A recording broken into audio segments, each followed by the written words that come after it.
Hello, everyone. Good morning, good afternoon, good evening, wherever you're joining us from. Welcome to this session. Welcome to this international conclave on supply chain resilience and risk management. Uh, it's great to see so many of you joining us.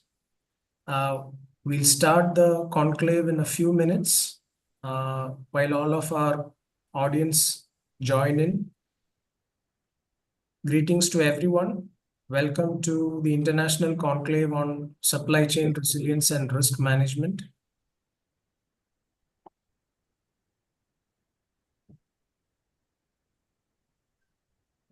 Yes, I think we can start. First of all, thank you all for joining in. We're going to have a great session here.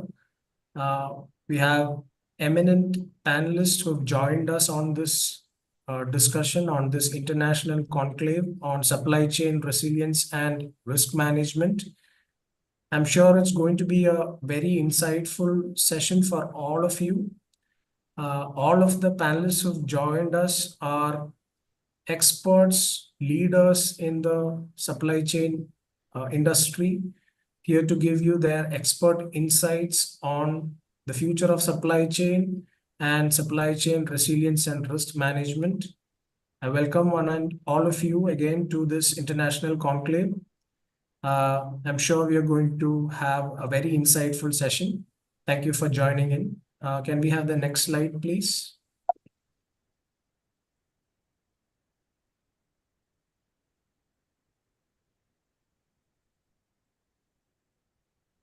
Can we have the next slide? Yes, sure.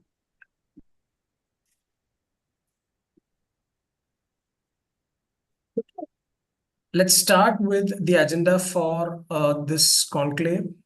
We are going to be beginning this session with an introduction into our topic, supply chain resilience and risk management, what the supply chain industry is all about today and what the future looks like for supply chain and why resilience and risk management are important topics for supply chain professionals. We then move on to the key themes that we will be discussing over this conclave. What are the key areas that we are going to be focusing on our discussion? That's going to be what we will cover next. Then I'll introduce our eminent panelists. We have 8 eminent panelists who have joined us. Again, experts from the supply chain domain, each with their own expertise, experience, here to give you valuable insights. So I'll introduce each and every one of our esteemed panelists and give you an idea of where their experience and expertise lies. And then we will move into the core discussions around supply chain resilience and risk management. And we'll have each of our panelists give their insights on some of the discussion points that we have created. And then we will move on to the question and answer session where we will take some questions from our audience who've joined us here. If you want to know anything about this industry, especially on resilience and risk management, implementation strategies, I urge all of you to take this opportunity to post questions. We'll have our eminent panelists give their insights on these questions. And finally, we'll close with a consolidation of the discussion that we've had today and any closing remarks that the panelists may have. Next slide, please. Now let's begin with a brief introduction to the supply chain industry and specifically focused on resilience and risk management. The global supply chain industry is projected to reach a massive $30 billion valuation in less than 5 years, that is by 2030. But it is not immune to unforeseen challenges and predicaments, be it geopolitical conflicts that we are seeing right now, or some global health challenges that we have had very recently in the past, supply chain is riddled with a lot of unseen challenges and unforeseeable issues. So professionals in this industry are now very deeply invested in devising strategies to enhance the supply chain durability through risk prediction, assessment, and management. So that is why we have focused our discussion on supply chain resilience and risk management.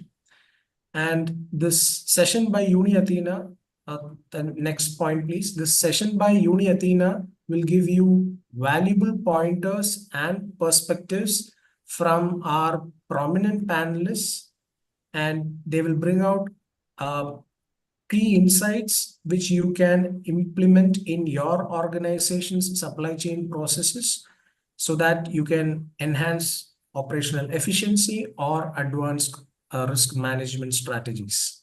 So that is what we have here for you in store today. Next, we'll go on to what are the core themes or the key themes that we will be discussing in our conclave here today. If you can go to the next slide, please. The first key theme that we will be discussing is understanding supply chain resilience.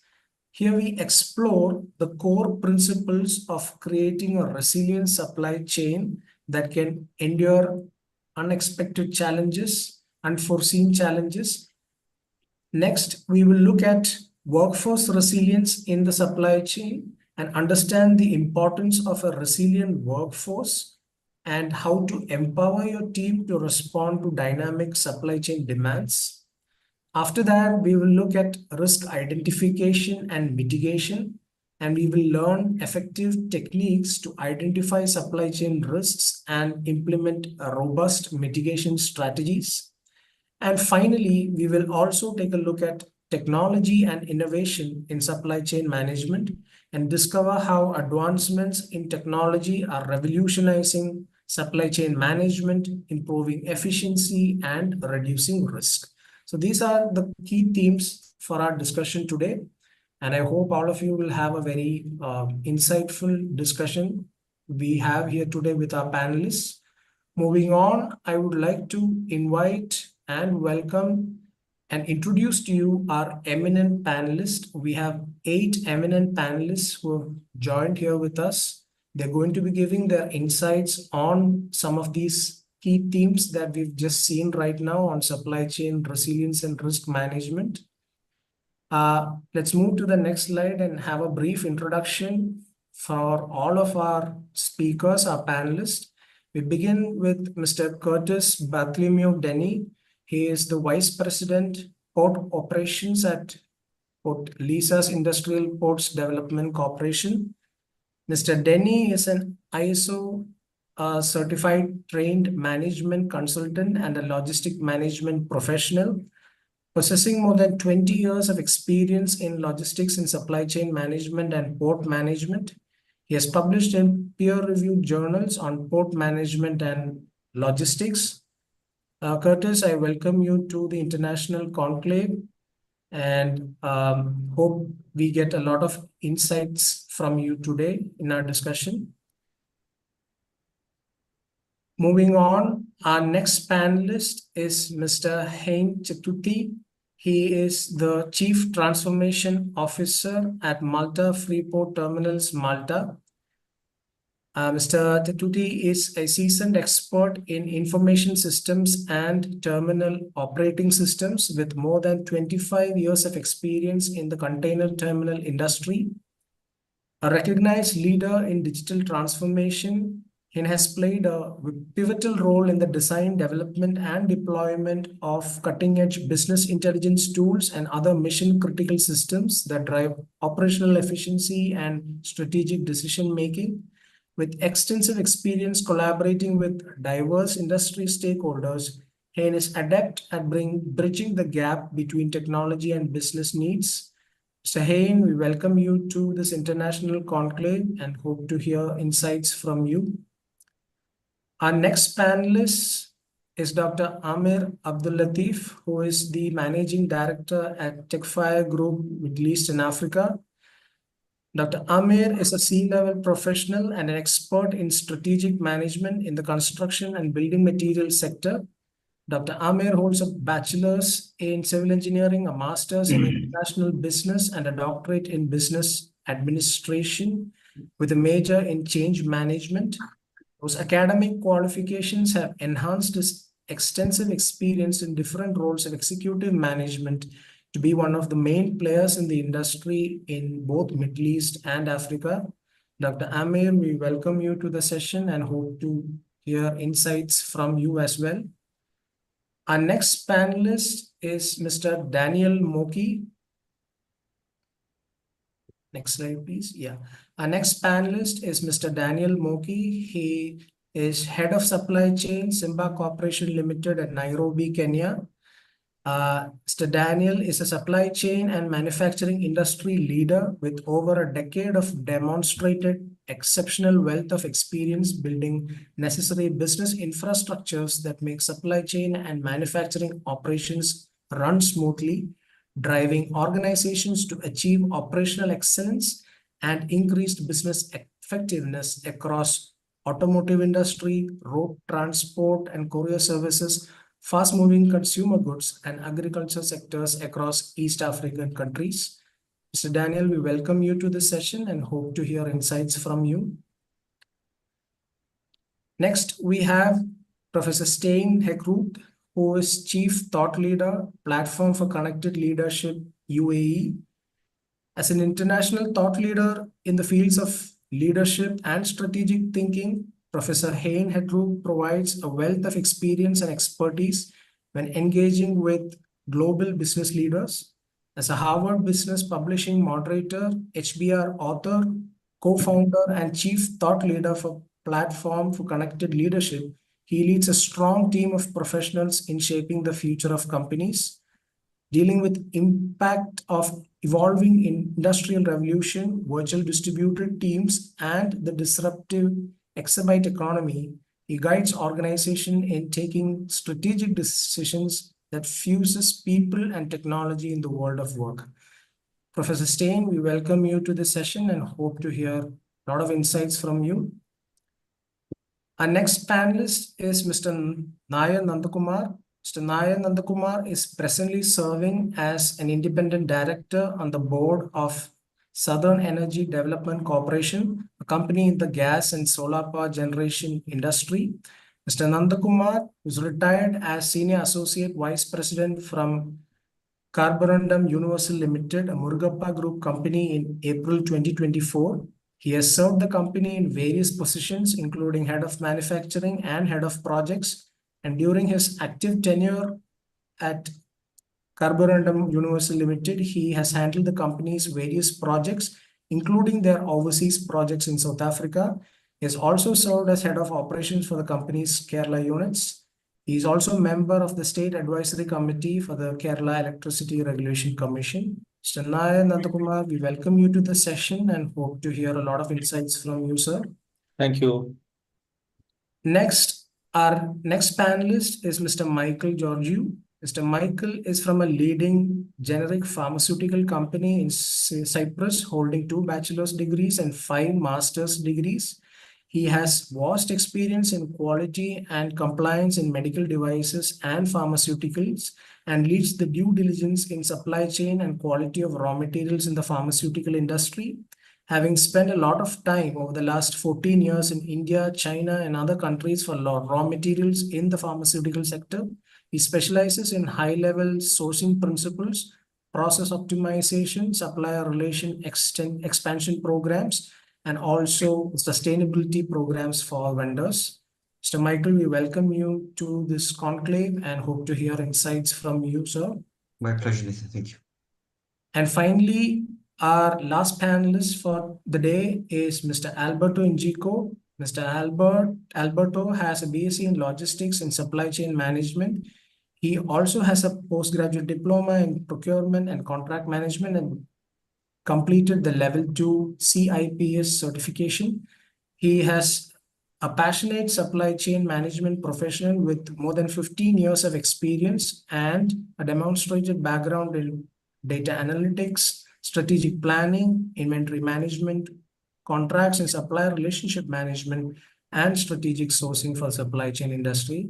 We welcome you, Mr. Alberto, to this conclave and hope to hear insights from you as well. Now that we've had an introduction to what we will be discussing during this session and also have completed the introduction of our panelists, let's now move into the meat of our discussion. We will have the first discussion question and have a couple of our speakers provide their insights on this question. If we can move to the next slide, please.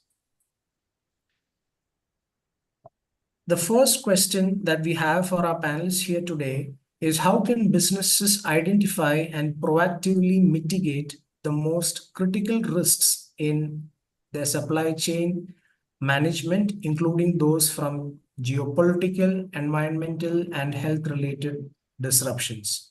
This is the first question that we have, and I invite Mr. Nayan Nandakumar to provide his insights on this question. Yeah, thank you, Nitin, and congratulations to Uni Athena team for organizing this timely conclave on supply chain resilience and risk mitigation. Coming specifically to the questions that you have posed, I will divide your question into basically two parts. The first part relate to how a supply chain disruption caused by geopolitical event can impact a business, and then highlight the need for an agile response requirement. The second part that I would like to devote would specifically to identify and proactively mitigate critical tasks related to such global levels of disruption.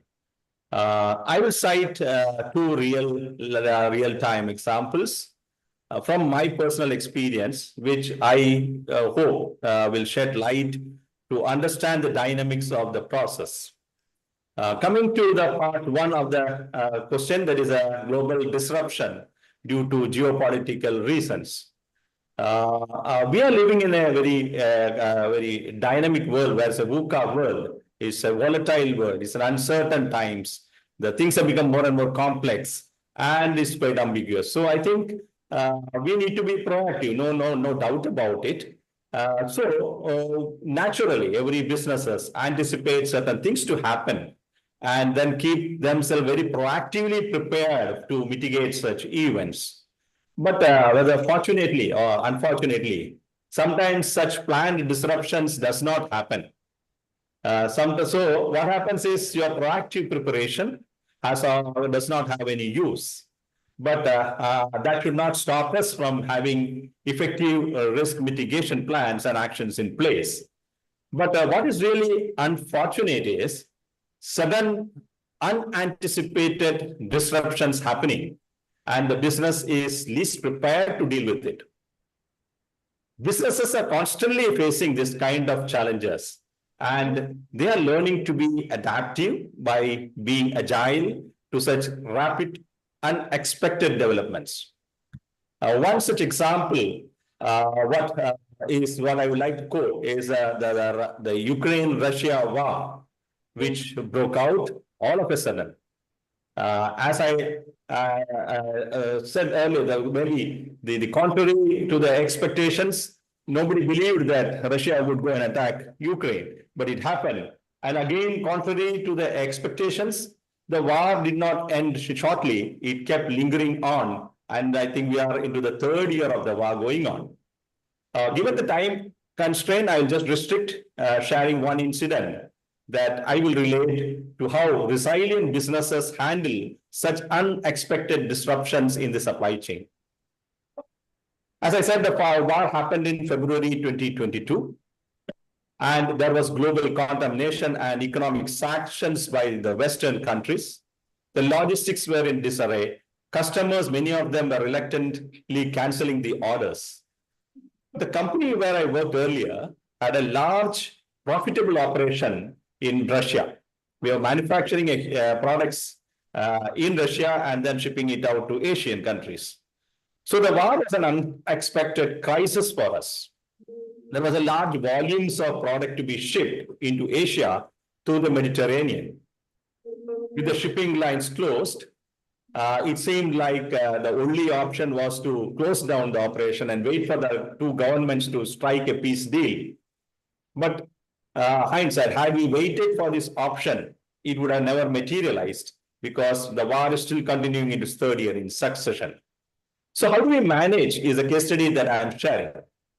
During the early days of war itself, the company realized that if it did not act instantly, urgently, it was going to lose its precious customers if the material did not reach them on time.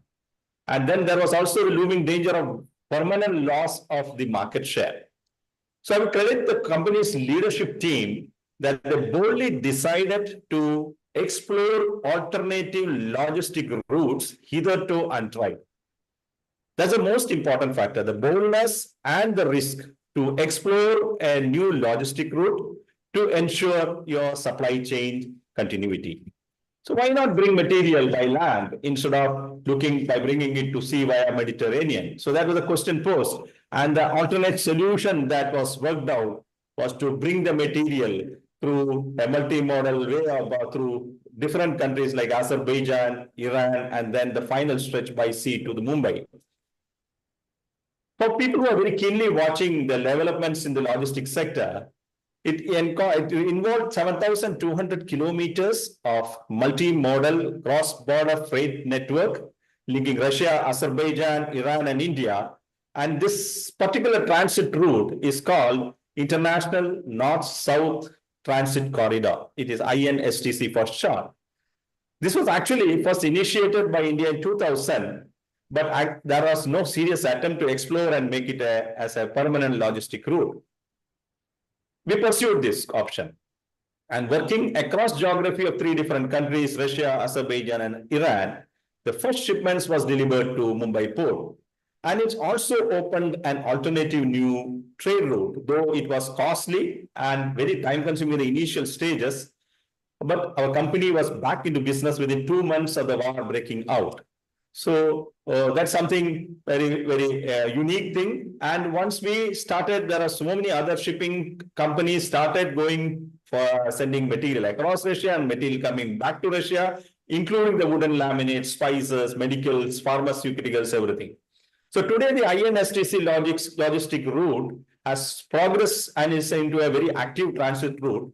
And the most recent one I can recall is a trainload of coal that has been sent from Russia to India via this route.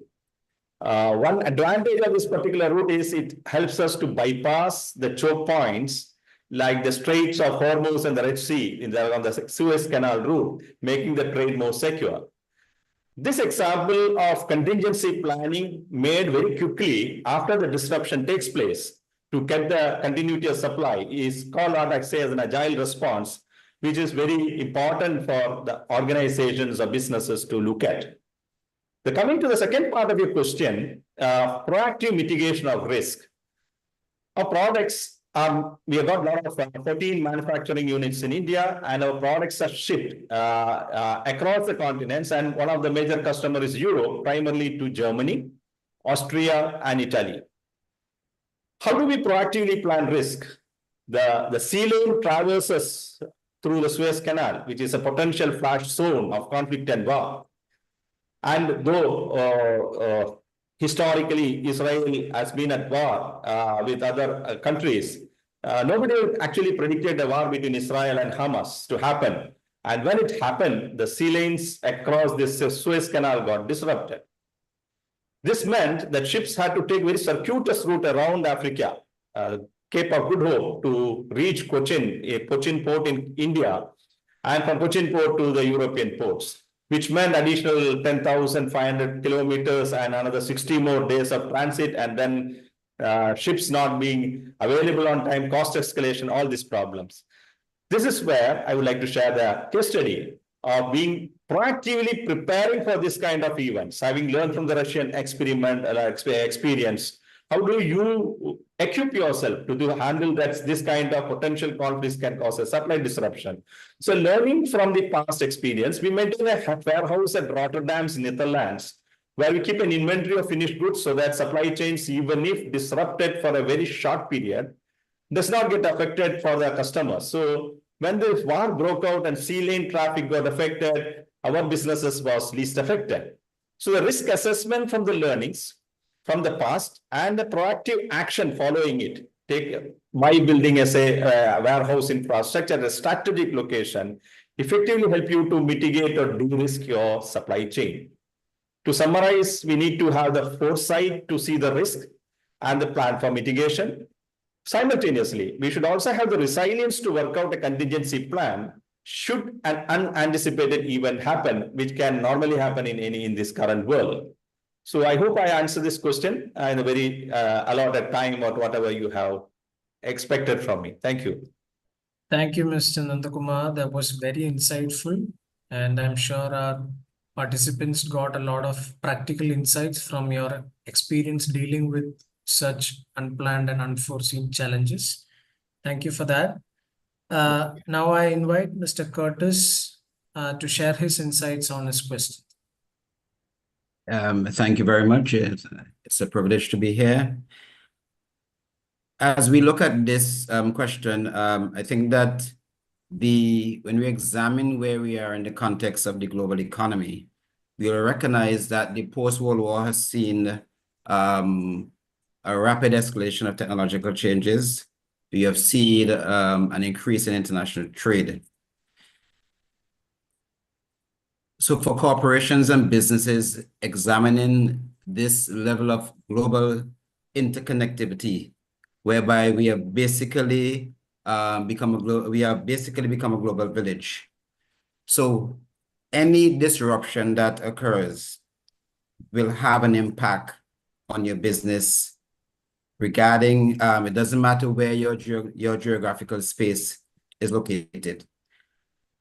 I would like to start by identifying what do we mean when we speak about the supply chain. The supply chain is basically the encompassing of all of the activities associated from production, where you turn raw materials into products, including the order processing, manufacturing, inventory management, warehousing, transportation. And it incorporates from the point of origin to the point of consumption. In that supply chain, there are numerous risks that exist in that supply chain.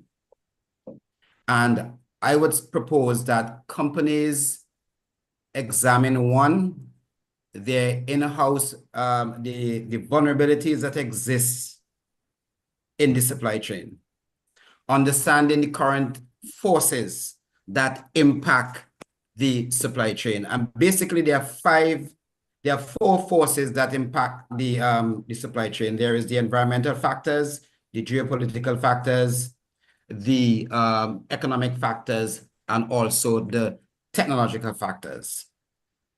So an examination of those change factors is critical so that now you can examine your capabilities that you have within the company to respond to those factors, and then you develop a risk mitigation strategy.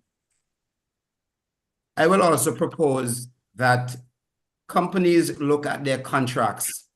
I think fundamental to every aspect of logistics and supply chain management is the contracts that exist in the supply chain. For example, there are 5 main contracts that exist, and an examination of these contracts will identify various risks in the supply chain. So one, there is the bill of lading contract. That is when goods are shipped, there's a contract between the shipper and the carrier that defines the terms of carriage, and there are risks associated with that, with those terms of carriage. 2, there is a sales contract that exists between the buyer and the supplier. And this contract basically indicates the terms and conditions of how the cargo will be shipped. So it will define the Incoterms. That is to say, if the cargo is being shipped FOB, CIF, FFA, and I could identify all of those terms after. Also, they are the freight forwarders. This is a critical actor in the supply chain because they're responsible for the transportation and the movement of the goods. And of course, you have the logistics service providers who does all of the end-to-end movement of the goods. And there is the insurance contract. So as you look into these factors, you will identify where the risk are already pronounced. And in my own experience, I have recognized that there's a lack of visibility by many importers in terms of the first mile logistics, which means the movement of the goods from the point of origin to the wharf. So the first strategy would be increasing supply chain visibility. And it is critical in this ever-changing world that that companies understand and gain a deeper insight into the supply chain. So what is needed is, one, there needs to be an increase in your market intelligence so that you can map the supply chain risks that exists. And that involves collaborating with key personnel in the supply chain. As I look at this, these geopolitical and environmental factors, it is important to note that what we are seeing today is unprecedented. And what we are seeing also too is that the advent of the pandemic has exposed the vulnerabilities and tested the sturdiness of the supply chain for the last 20 years. And what this has demonstrated is that the supply chain is in fact vulnerable to many, many, many risks. So I will look to see the current environment in which we live and the maritime environment is very volatile. We look at the diversion. And I note that many importers, businesses do not pay a lot of attention to the maritime environment in terms of the movement of the goods and the actual shipping of the goods onto the vessels and understanding the risk. So that I mentioned the bill of lading contract. One of the terms of the bill of lading that identifies risk is the ability of the vessel to divert to another port in the event of riots, acts of God,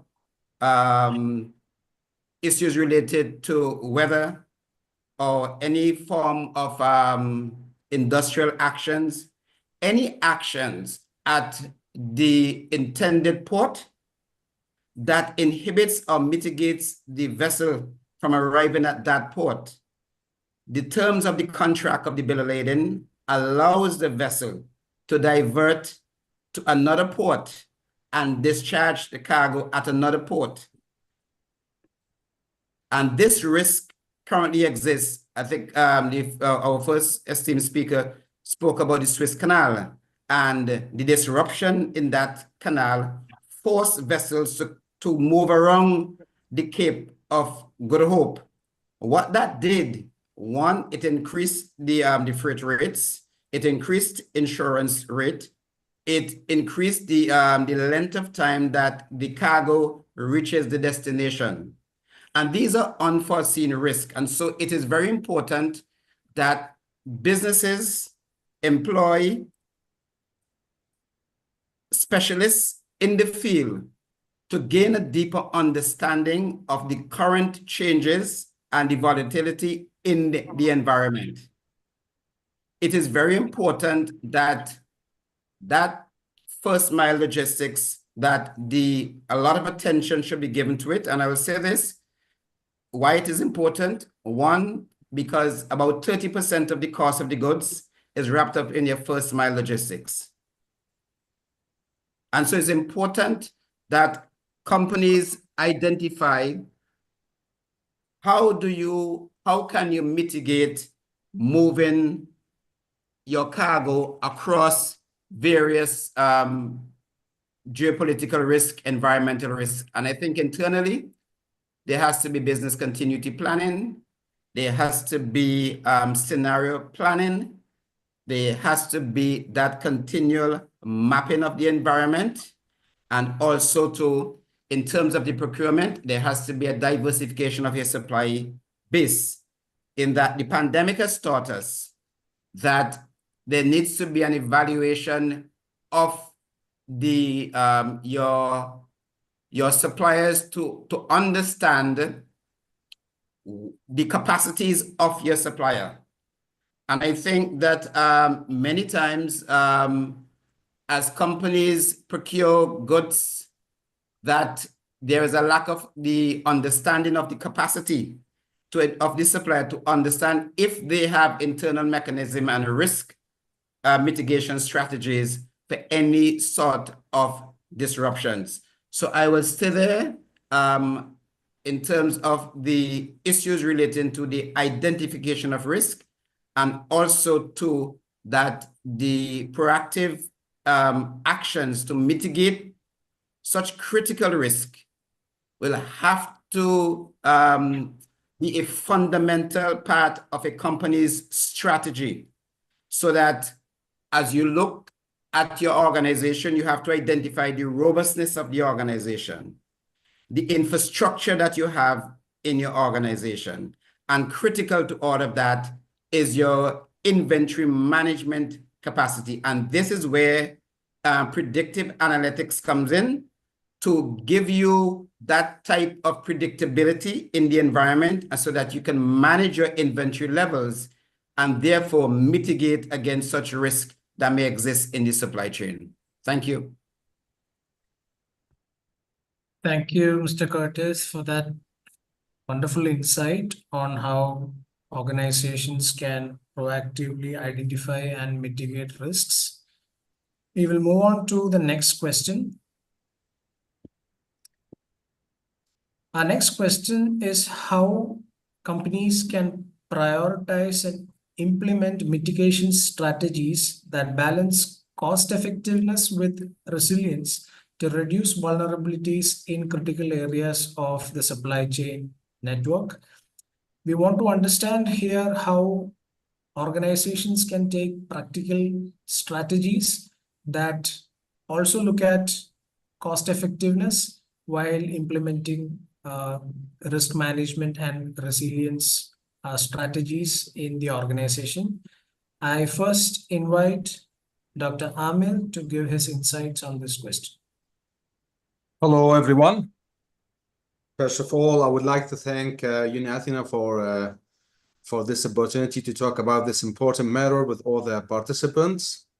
Thank you so much, and thanks for attending for everybody. Talking about this matter is important. It's a kind of talking from two perspectives. The first perspective is the shipper perspective, the companies who are in the logistics career, and Mr. Curtis already talked about a lot of the things and many related things to this perspective, but I will make it very briefly. From the shipper perspective, the strategies that or the mitigation strategies to guarantee a smooth process or smoother process of the supply chain, taking into considerations all the threats and the challenges that we are facing nowadays in the business worldwide.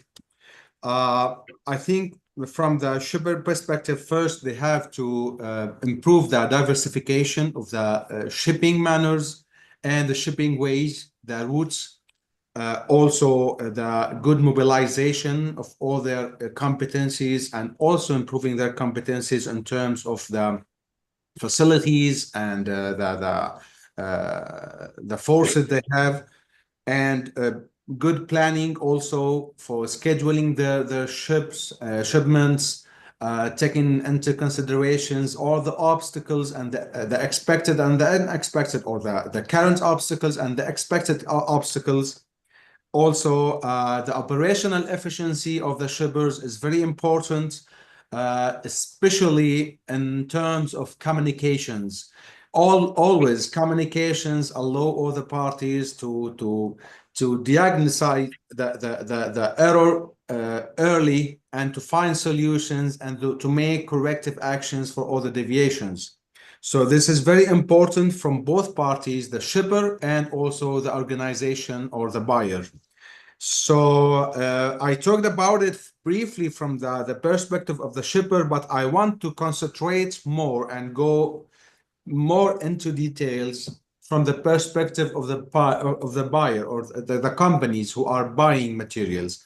As Mr. Cortes said, the supply chain is the process which starts from buying the first raw material until or going through all the processes of production and going to be ended by delivering the end product to the end user. So this is a whole process which is named the supply chain.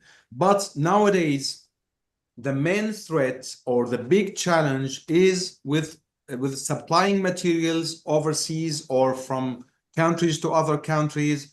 This is the big challenge we need to talk about today. From the perspective of the companies, the strategies can be categorized into two main classes or categories: pre-ordering materials and post-ordering materials. There are strategies to be implemented in pre-ordering the stage and strategies to be implemented in the post-ordering stage. Let's start talking about the pre-ordering stage. The first factor, success factor for improving the supply chain and making it or improving the resilience of the supply chain is the forecast. A good forecast always lead the logistics managers or the supply chain managers to guarantee a smooth process of the supply chain.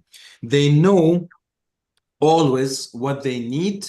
Previously, they have a buffer time to get planned very well. So that makes a very good pre-planned purchases always. So they know when they have to move, when they have to make actions. There are many strategies in the inventory management. The inventory management is a main factor inside this supply chain process. It's a main factor. The inventory management is very important to schedule this process. For example, there is a very important method usually used, which is the EOQ, the economy order quantity.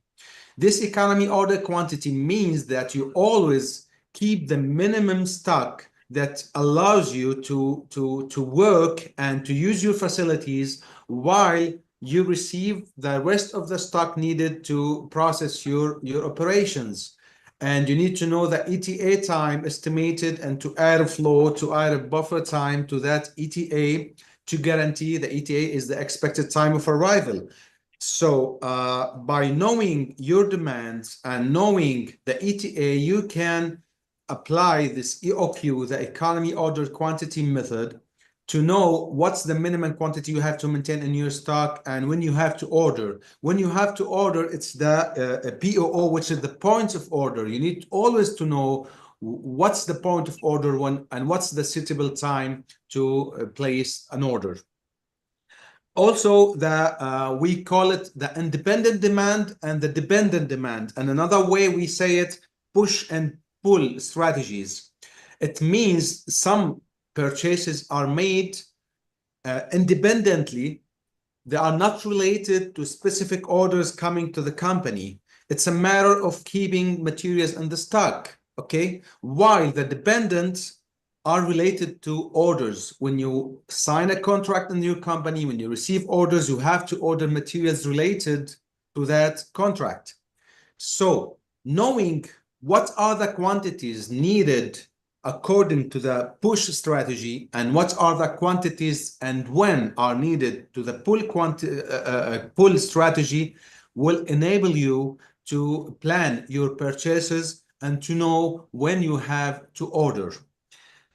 Why we are talking about these strategies? Because they allow you to first not freeze your cash For sure, you can order a lot of quantities and you can store a lot of quantities in your warehouse to be in the safe side, but that will affect your cash flow. But to avoid freezing your cash flow while you are getting your materials on time, considering all the challenges of the supply chain and the expected delays and the obstacles you will face while you are shipping your materials from the source, when you make these strategies or implement these strategies, you will have a much better structure of the supply chain in your company. Also, the multi-sourcing. The multi-sourcing is very important, that you have more than one option to get your materials. You don't rely on one option. So if there is anything unexpected, there is any challenge with this supplier, you have a plan B and plan C. And nearshoring. Nearshoring means that sometimes you need to select the nearest supplier to your location. It means that always you are saving time and you are facilitating the process. For the post-ordering, I want to talk about two strategies here. The 3P method. 3P method, which is the third party who is taking care of the whole process. Sometimes it's better not to rely on your department by doing this, because there are experts doing this better than you. So in some cases, it's better to rely on the third party to take care of all the process. You just pay to the supplier and inform him to prepare the materials, and the third party will take care of door-to-door delivery. And this sometimes it will make it better for you, because there will be terms in your contract with the third party, and he is committed to those terms. And one of them is delivering on time and facilitating the process. Also, the local preparedness. It means in many countries there are local procedures related to the clearance, to the certificates to get, because the clearance at the port is a part of the supply chain process, and making it faster saves time for the process and make it much better. At the end, I want to mention, because we are talking about the supply chain resilience and risk management, and in terms of risk management related to the supply chain, there is a technique which is PPRR, which is prevention, preparedness, response, and recovery. So if we will apply all those strategies I mentioned, we will be very preventive and taking care of things before it happens or before they happen. Preparedness, we have to be very well structured and very well prepared for all the unexpected obstacles, to have plan B, plan C, and other plans. Response, we have to be ready always when unexpected things happen. We have to make an immediate response and to be very well prepared for that. And the recovery, we need to know how to make the corrective actions to avoid all the deviations and to fill the gaps. That's all I want to talk about the mitigation strategies. I hope that it's useful, and thank you so much. Thank you, Dr. Amir, for those wonderful insights. I'm sure our audience had a lot to learn from your experiences. Now we'll have Mr. Daniel Domoki, who will give his insights on this question. Mr. Daniel. Thank you, Athena, and all the participants for joining this conclave. I'm sure we are going to exchange ideas on various themes around. On this question, one of the things that we can agree as businesses, as industry leaders, is that the process of implementing the mitigation strategies and also balancing the effectiveness with the resilience should not be a one-off process or an event. It needs to be a continuous process. And we need to shift from reacting to the global supply chain disruptions to now working on proactively and continuously strengthening our resilience processes. You realize that in implementing or creating resilience processes, there would be a cost. And it will be important for businesses to look at how to balance the cost so that the operational cost does not shoot up very high based on implementation of a resilience program. And in that, we need to look at some structured approach, like how do we assess the risks? Then what would be our priorities in terms of creating a resilient system? Then what strategies would we use? And how do we evaluate the costs versus the benefits? And then, of course, now the continuous monitoring process so that we ensure that we are running a resilient system. When you look at the issue of risk assessment, there will be many areas that we need to look at as a business where we are vulnerable. For example, if we may look at the process of sourcing goods from across maybe overseas, if I may speak about maybe the experience in East Africa, where you find that there is a lot that is coming from Middle East, there's a lot that is coming from Europe. The geopolitical things that are happening in Middle East have affected supply chains. They have impacted on the costs. They have impacted on the delivery timelines and even our promises to our customers. Okay. Then you also need, in terms of risk assessment, we need to assess the impact when there's a disruption. In terms of, are we losing customers? Are we losing revenue? And when this happens, as a business, when do we recover? How is our reputation when you are not able to supply? And maybe your competition across the road is able to supply. So this again comes in as a factor to consider. The risks themselves, I usually say that as organizations, we need to have risk registers for every activity, like not really like every activity, but like even every process. How do we develop the risk registers to be able to look at what are the risks that we are facing? And how can we mitigate them? What are the impacts? And what will be the residual risk after we have put in the mitigation processes? Where we are saying that apart from that, we have put some mitigation processes, but there is some risk that is still inherent in the system. Then a decision needs to be taken on that. In prioritization, we need to look at what are the critical areas of the business. For example, as an organization, where am I sourcing my goods? Which logistical paths am I using? For example, the effect right now on Suez Canal, effect on what's happening in Ukraine and so on. How is it affecting business? And that itself comes to be very important in terms of prioritization. If we go deep into things like in manufacturing, you can look at even your machines, the machines that you are running with.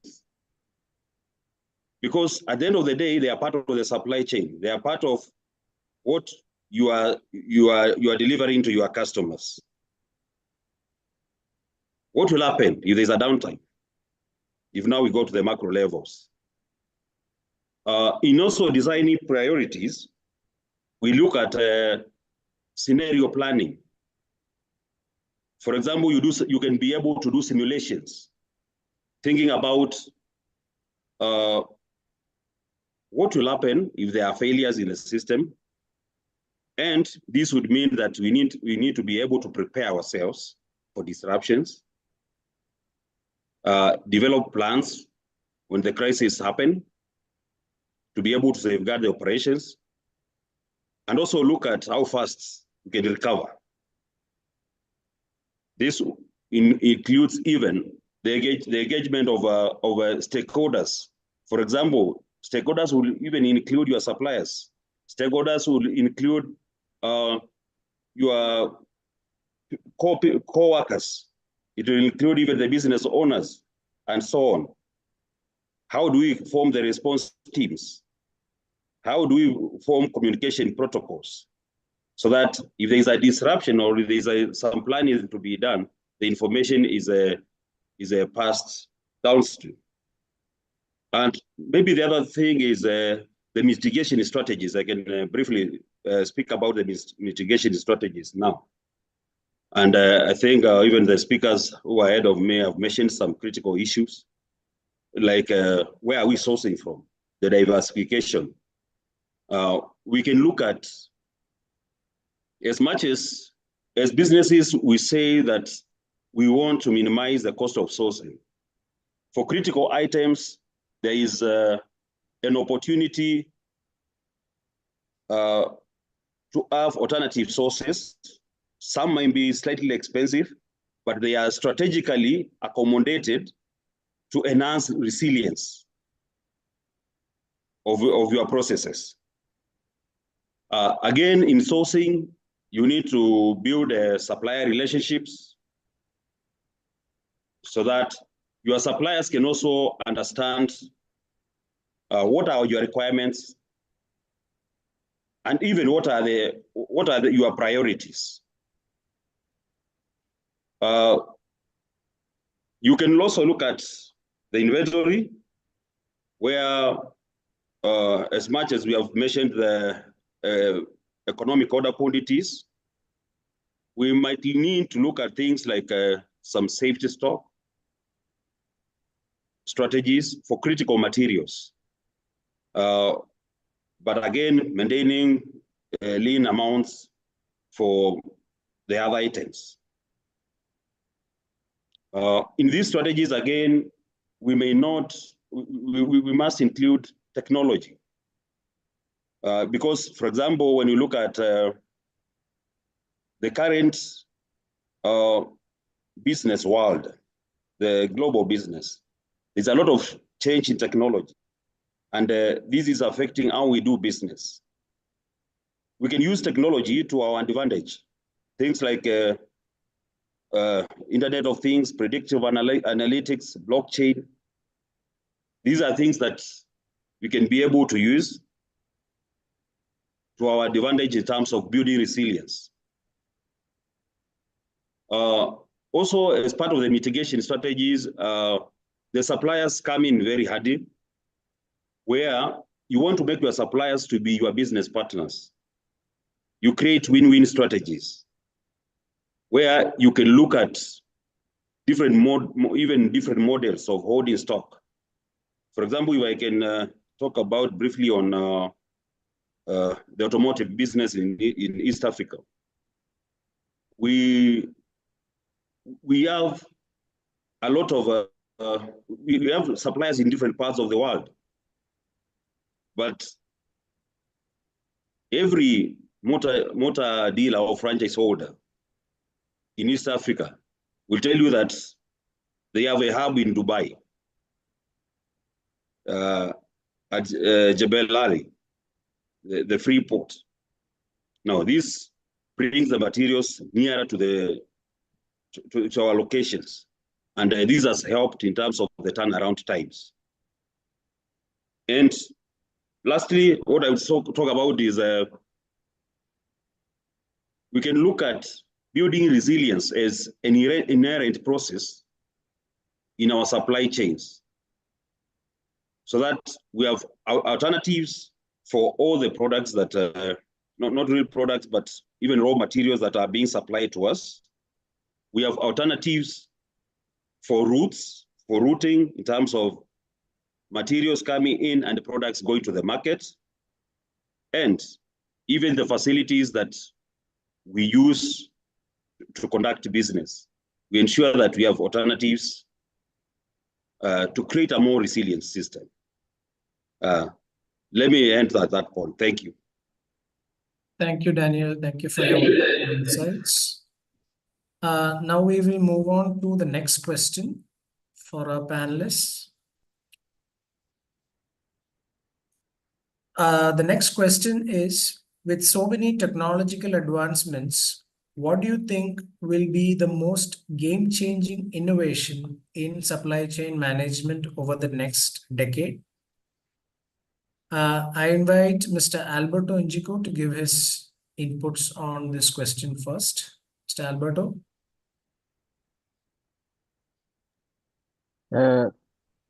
Thank you so much for the opportunity. I would like to address my opinion regarding the technological advancements in the last days.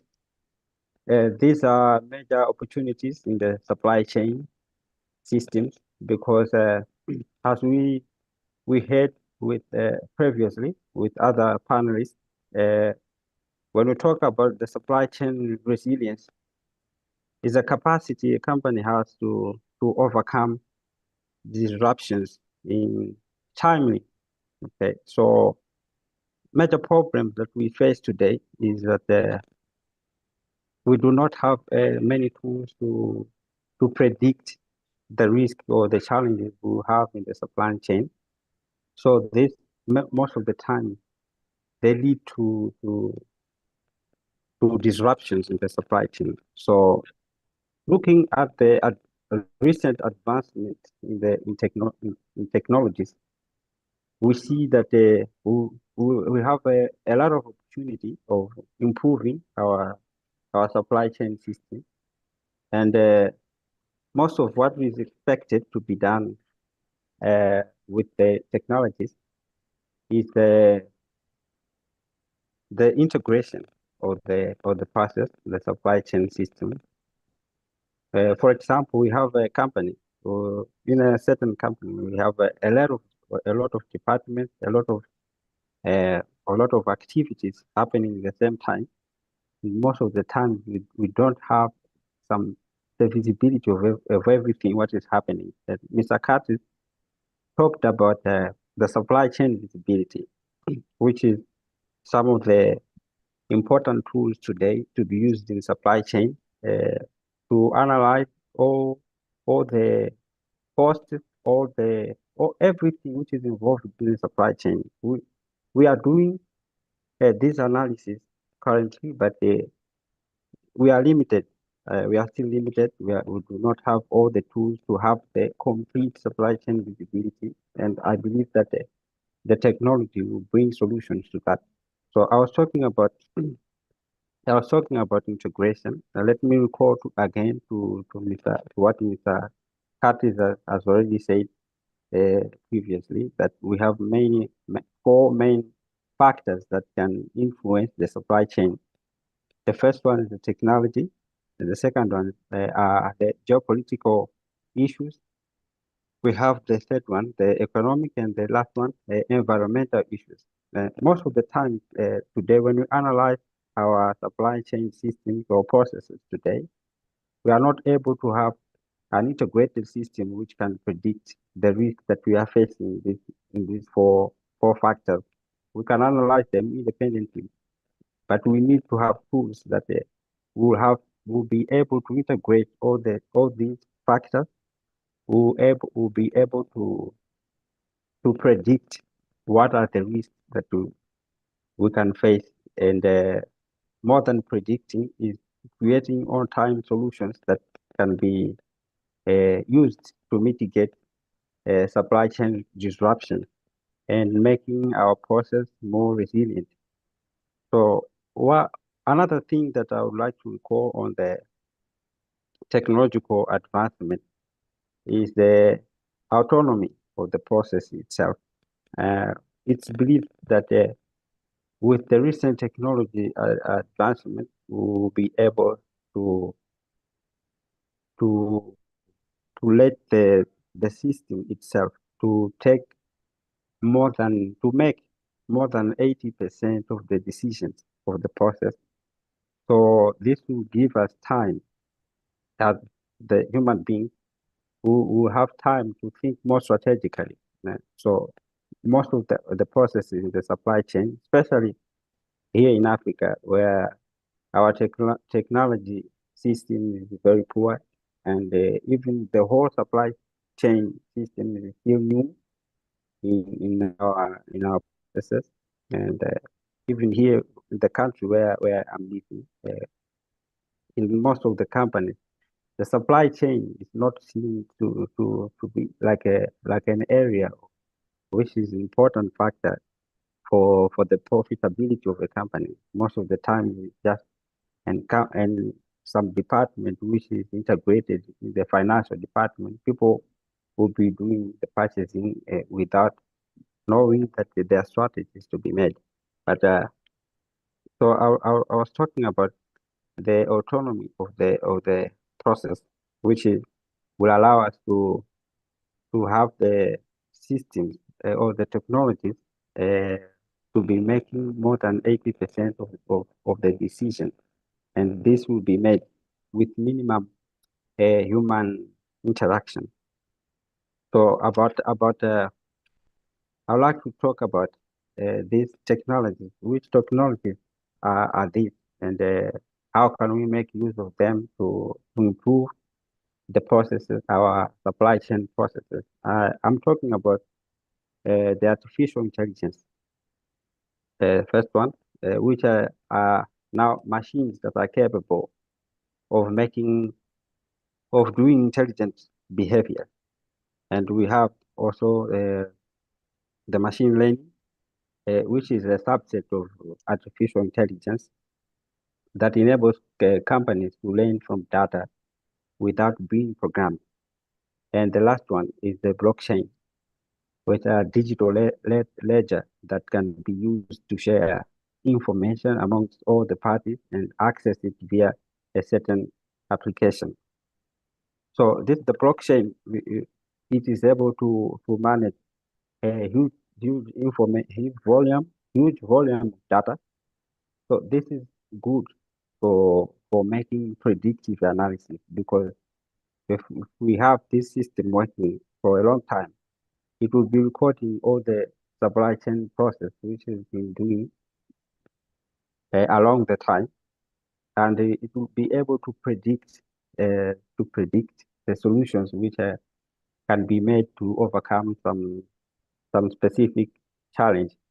Then we have the machine learning, which when the process of supply chain is growing over the time, this technology will be able to be learning through the time, and it will be able to make informed decisions based on what is the history of the company. So if we make the business or the supply chain more technological, if we will be able to make the integration and autonomous process possible, will allow us to have more profit in the processes. Our processes will be more resilient, and lastly, we will have more sustainability in the process. So if we have all these technologies working in our company, the decisions or these three factors I just mentioned will be made in a very short time, and this will also maximize opportunities and mitigate challenges. So that is what I would like to call on the advanced technological advancement, where basically we'll be expecting more autonomous supply chain process, and more integrated with many departments in a business and we'll be not only looking what is inside the business, but we look on other factors which are indirect from the company, such as geopolitical, market trends, and or other issues that can impact the business, the supply chain solution. So that is what I would like to say about technological advancement. And thank you. Thank you, Alberto. Thank you for those wonderful insights. Now I invite Mr. Hain to give us insights on this question.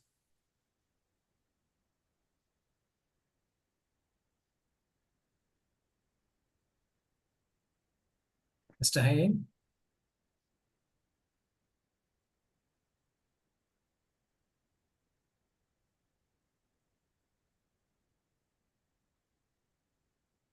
Mr. Hain, are you here?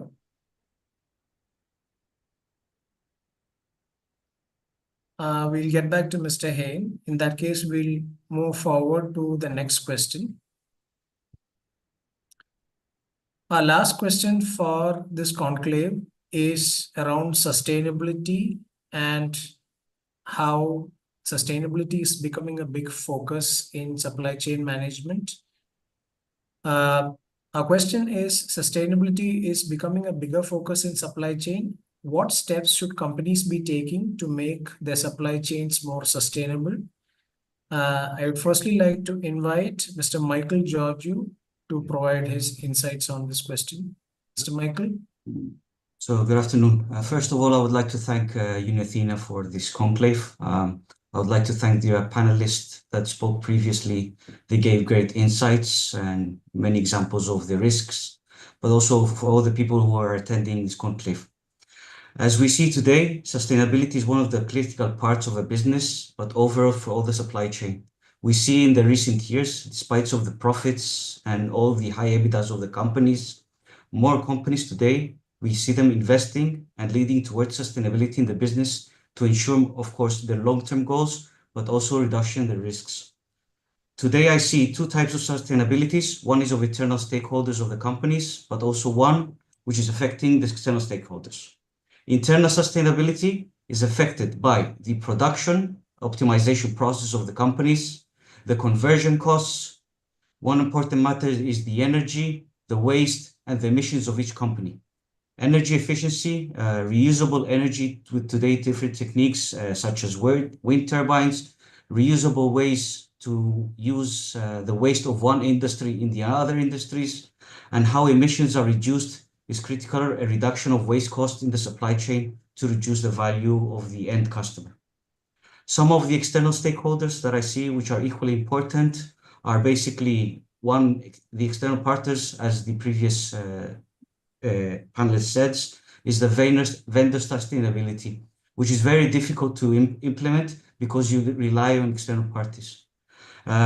This can be implemented by strategic sourcing, excellent collaboration with vendors, implementing contracts, long-term forecasting, overlapping with orders from second sources, but also some manufacturers to ensure supply chain are driving investment to using holding larger stock, but using just-in-time practices. Dr. Amir said proper forecasting is very important also to reduce the risk and inventory management in the business. All vendors, no matter the country of origin or source, should have ethical compliance and safety codes. So it's important before initiating any types of vendors, the suppliers should be proper due diligence should be performed, just as capacity, innovation, expansion, and identifying each risk of the supplier to ensure the supply chain in the business. Despite everything we see in supply chain, I would like to raise an important sustainability program, which we all mostly neglect and is very important, is the personnel of each business. Despite the technologies and automation which has been evolving in the past years, I believe the people of each company is critical in sustaining the supply chain. We see, I have to highlight, Dr. Amit said something very correctly.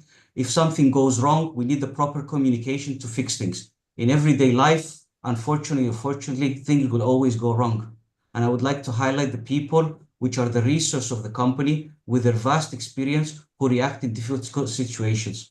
So we see a lot of disruptions. After correctly said by many of the panelists, COVID was one of the biggest disruption of the personnel. We see that major airlines fired most of its pilots and crew members and couldn't restart kicking off the flights after the lack of personnel in these airlines.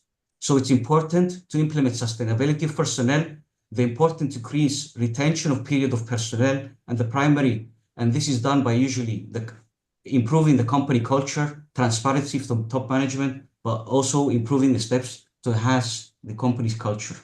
All steps in sustainability today will have benefits to enhance the brand reputation, improve personnel, have an efficient supply chain, but also to increase the business opportunities. The bigger challenge today that we have in supply chain is mutual agreements between businesses in different countries. And I would like to highlight one of the last initiatives that was done is the Pharmaceutical Supply Chain Initiative, which was triggered by major pharmaceutical companies to connect all the supplier partners through its suppliers and expand the networks. Such initiatives usually expand the network from customer to its suppliers onwards. So it's very important to have a mutual recognition agreements between customer and suppliers. So to conclude, major steps in sustainability is requiring heavy investment by the companies, which is performed in continuous improvement in our daily lives, and it's all our social responsibility. Thank you, Michael, for those wonderful insights. Now we have Professor Stein with us. Professor Stein, could you please give your inputs on this question, sir? Yes, thank you very much from my side also to invite me to be a part of this conclave.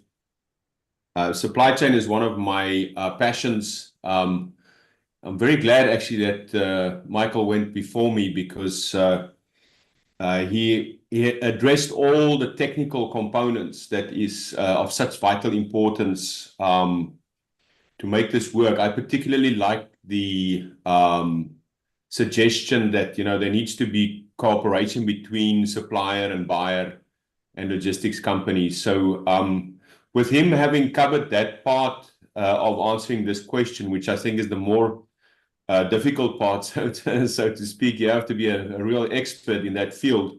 I'm going to focus more on the challenge, why it is so difficult for organizations to be more sustainable. Because I think what he said, certainly it's all things that needs to be done. But as a practitioner, and I've worked in more than 50 different countries in my lifetime where I've gone to consult specifically in supply chain. I've had the opportunity to work in Nigeria, also downtown Lagos, with very specific challenges regarding transport due to challenges on infrastructure, and really been to all parts of the world to try and help organizations to implement their strategies. But ultimately, an implementation of a strategy, you see that in a supply chain. Strategy is just the plan, but where, as we say, where the rubber hits the ground is in a supply chain, the physical movement of goods. Now, why is it so difficult if we know that we need to comply, if we know that we need to be more sustainable, if we know that we need to be more kind to our planet? Why is it there is new energy sources available? Why is it that so many organizations are still struggling with this? And I want to give a little bit of context so that we can understand why that is. Because it's not that easy.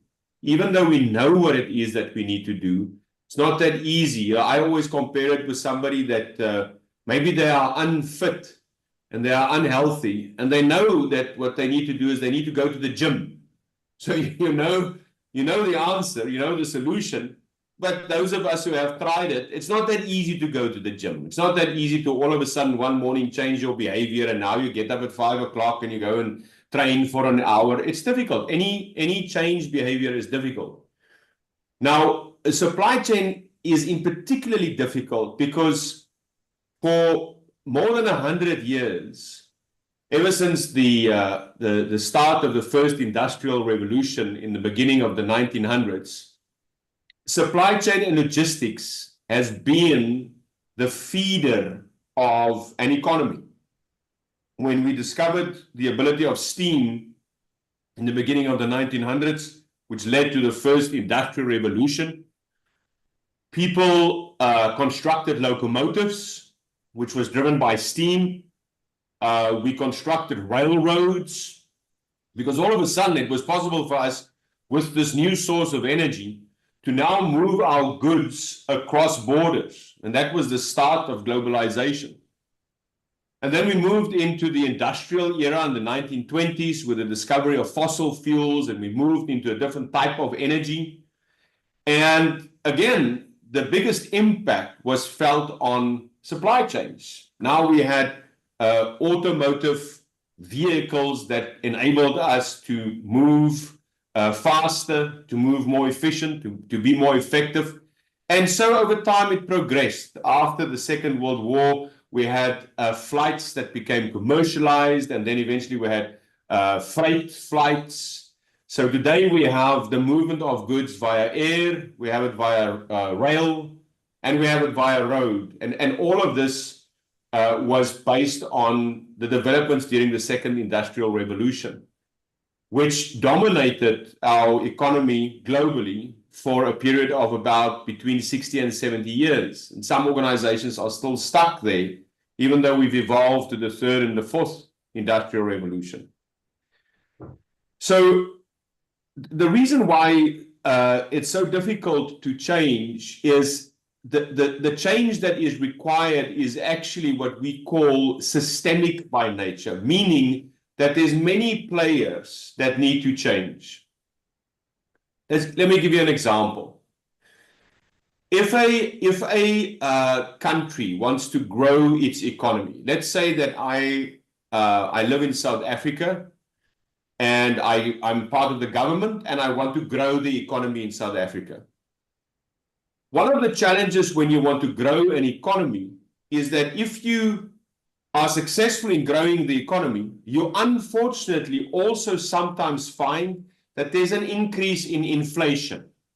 Because as the economy grows, there's more people with more money, so the demand increases, so people start to charge more for their products because there's more money in the system, and that leads to inflation. Now, inflation is very negative on economic growth. So what most governments try to do is they try to promote and enable economic growth, but at the same time, they want to keep inflation very, very low. Now, there's a number of ways you can do that, but the one that's applied most is to reduce the cost of manufacturing and reduce the cost of your products. Now, let's say I try to manufacture this water bottle. So I tried to manufacture this water bottle in South Africa. And I find out that to manufacture this water bottle is going to cost me $1. And if I manufacture it at $1 and I sell it, the cost is too high. It's not really helping to keep the inflation down. As a matter of fact, it pushes inflation up. So now I start looking across the world and I find that there's a factory in South America, which is an underdeveloped country, in one of the countries. Let's choose any country, or not, let's not be specific, a country which is underdeveloped. People's living standards are lower, therefore wages are lower. And I find out that I can make this exact same water bottle there, and it's only going to cost me a tenth of the price. Only going to cost me 10 cents. And now I start to calculate, and I work out that if one of you earlier, one of the previous speakers referred to economic order quantity. I now make all my sums, and I realize that if I bring a whole container of these bottles to South Africa, they can arrive in my port for half the price than what it would have cost me if I made it in South Africa. And now, from a government perspective, I'm really intrigued, because now I'm seeing, I can have the same bottle but at a lower cost, meaning that my inflation will be kept low whilst my economy is growing. And that's an ideal world for any government. So what government then does is it incentivizes businesses to do business trips, to go and meet various commercial chambers of commerce, and they establish trade relations with other countries. One of the trade relations that we refer to most, I think it's best known, is a free trade agreement. So free trade agreement means I go to this country in South Africa as the government, and I sign an agreement with their government to say that when I bring this bottle from South America all the way to South Africa, I will not charge taxes, levies, and tariffs. Now the guy in South America is very happy because he has more employment. The company in South Africa is very happy because they're getting the product for cheaper. And a lot of business schools teach us this. Ever since the 1980s, after the fall of the Berlin Wall and the advent of the World Wide Web, the world became flat again, it became easier to trade global. A lot of organizations decided to do that.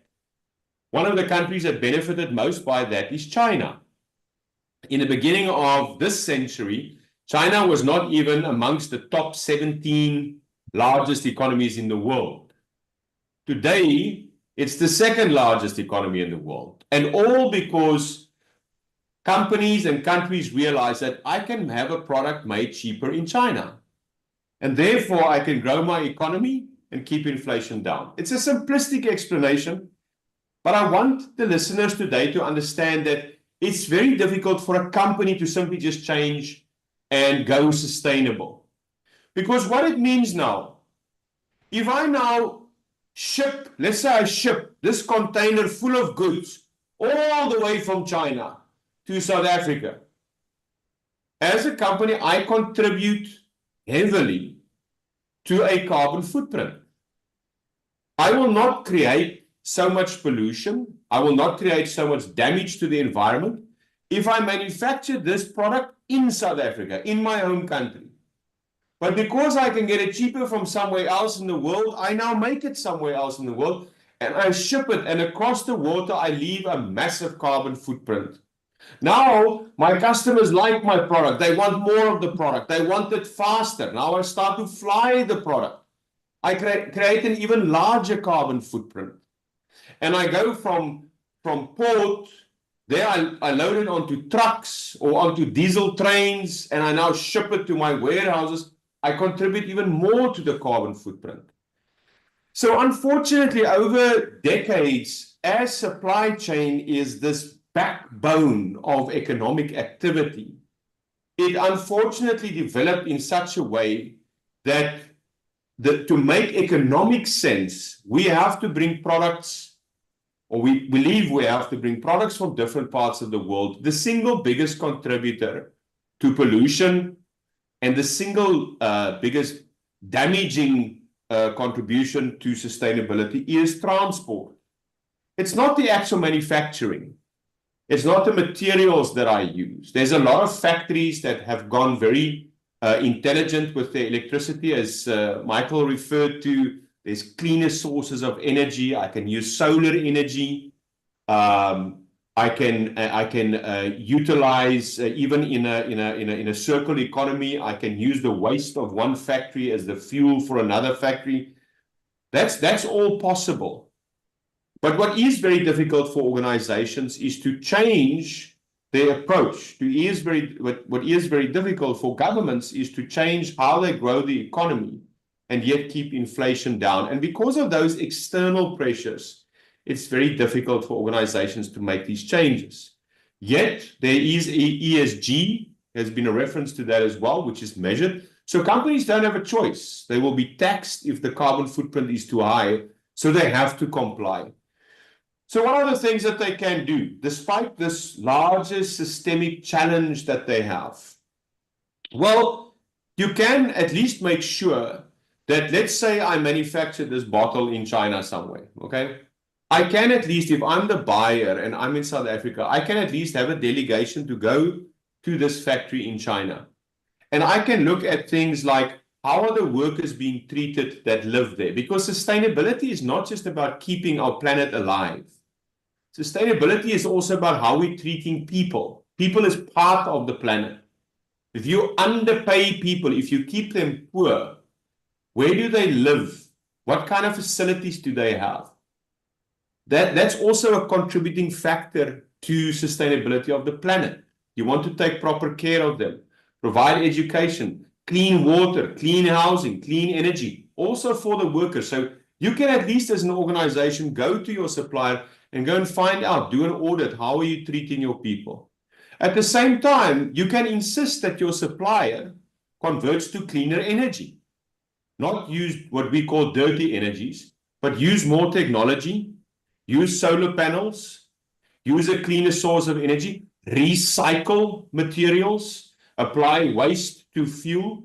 You can put your supplier through that audit quite easily. Why? Well, because the supplier wants to make money, right? So the supplier wants you to buy their product.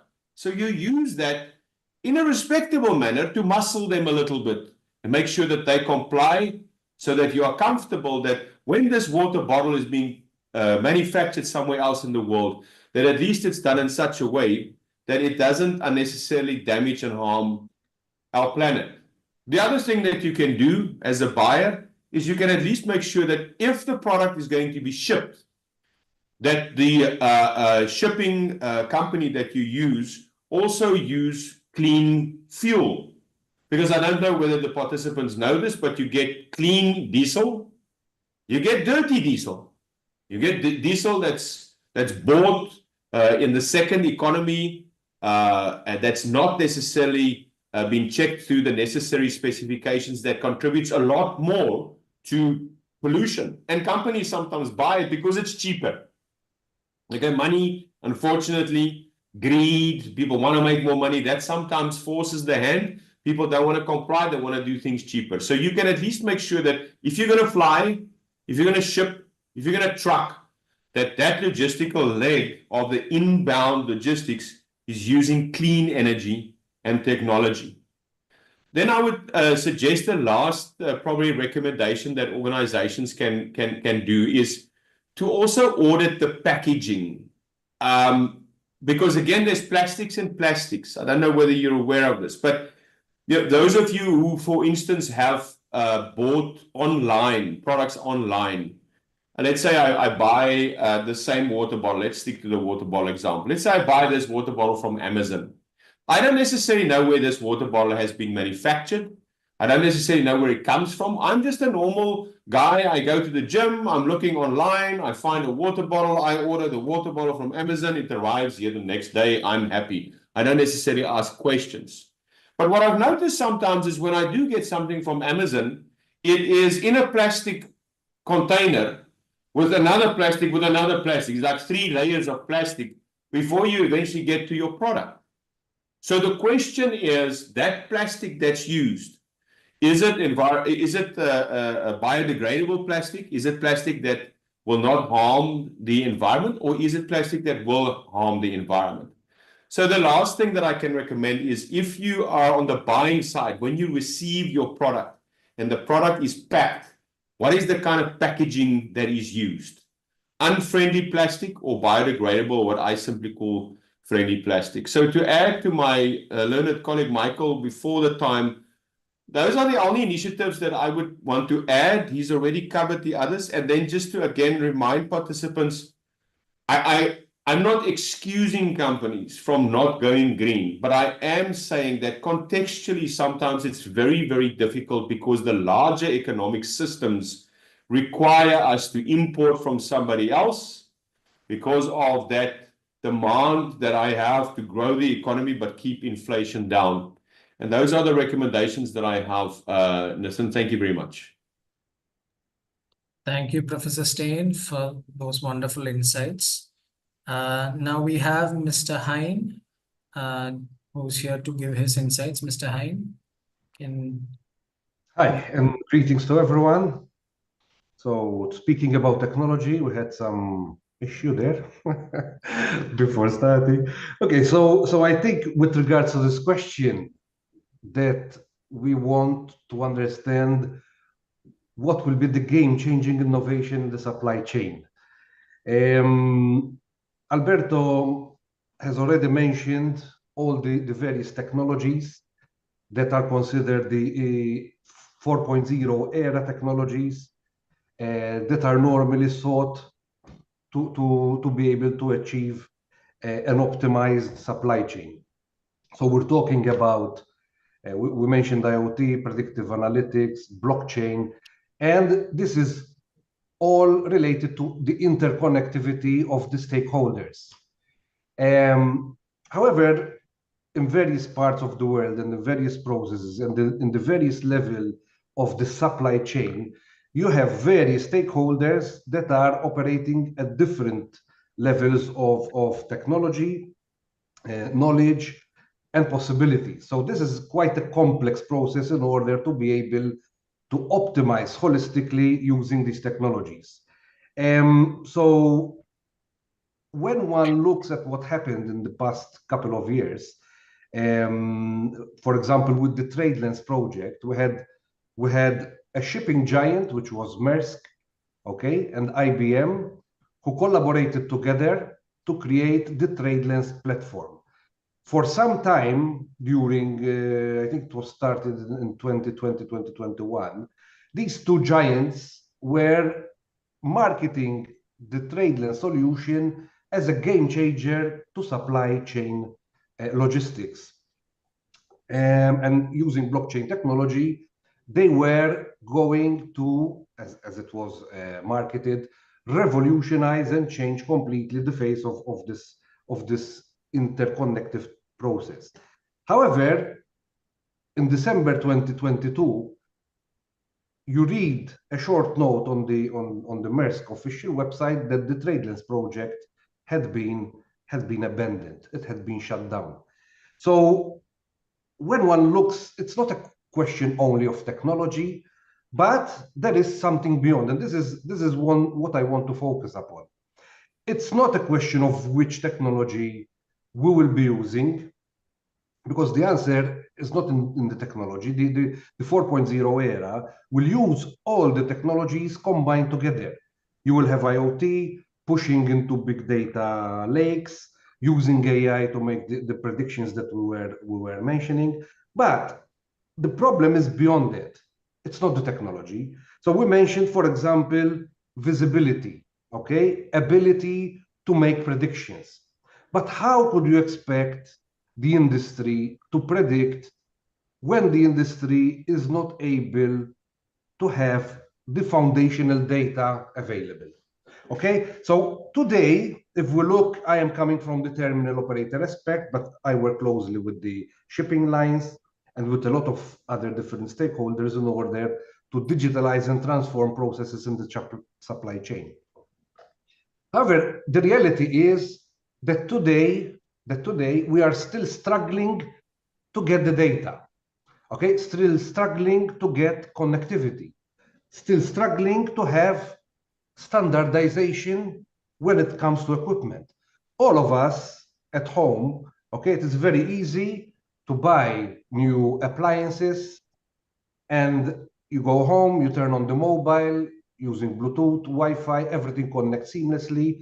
You control the air conditioning unit from your mobile, you activate the robotic cleaner from your mobile, you lower the temperature of your refrigerator from your mobile, and that is what we should look at. However, today, we are not there.